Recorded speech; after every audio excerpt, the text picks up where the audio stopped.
కేజ్రీవాల్ ప్రస్తుతం సుప్రీంకోర్టుని ఆశ్రయించారు. ఏదైతే మొన్న రౌస్ అవెన్యూ కోర్టు ఈడీ ఇచ్చేటటువంటి డాక్యుమెంట్లన్నీ చదివే తీరిక లేదంటూ బెయిల్ ఇవ్వటం, దాని మీద ఈడీ హైకోర్టులో ఛాలెంజ్ చేసినటువంటి సందర్భంలో ఆగిన నేపథ్యంలో ఇప్పుడు సుప్రీంకోర్టుకు మూవ్ అవుతున్నారు. మద్యం కుంభకోణం కేసులో విచారణ న్యాయస్థానం తనకిచ్చిన బెయిల్ మీద ఢిల్లీ హైకోర్టు మధ్యంతర స్టే ఇవ్వడానికి ఢిల్లీ సీఎం కేజ్రీవాల్ సుప్రీంకోర్టులో సవాల్ చేశారు. ఈ నెల 20న ట్రయల్ కోర్టు ఇచ్చిన బెయిల్ మీద 21న హైకోర్టు స్టే ఇచ్చిన విషయం తెలిసిందే. దాంతో ఆయన తిహార్ జైల్లోనే నుంచి విడుదల కాలేకపోయారు. రాతపూర్వక వాదనలు సోమవారం నాటికి సమర్పించాలని ఆదేశించిన హైకోర్టు మొత్తం రికార్డును పరిశీలించాల్సి ఉన్నందున తీర్పు 2-3 రోజుల పాటు నిలుపుదల చేస్తున్నట్టు ప్రకటించింది. ఈడీ సవాల్ చేస్తున్నటువంటి అంశాల మీద స్పందన తెలపాల్సిందిగా కేజ్రీవాల్ని ఆదేశించింది. ఈ నేపథ్యంలో కేజ్రీవాల్ సుప్రీంకోర్టుకు వెళ్లారు.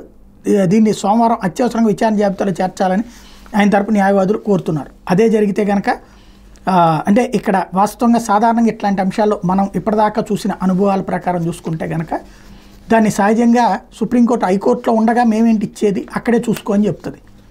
అక్కడ రిజెక్ట్ చేస్తే బెయిల్ ఇస్తుంది. మరి ఇప్పుడు ఏమైనా జోక్యం చేసుకుంటుందా చూడాలి.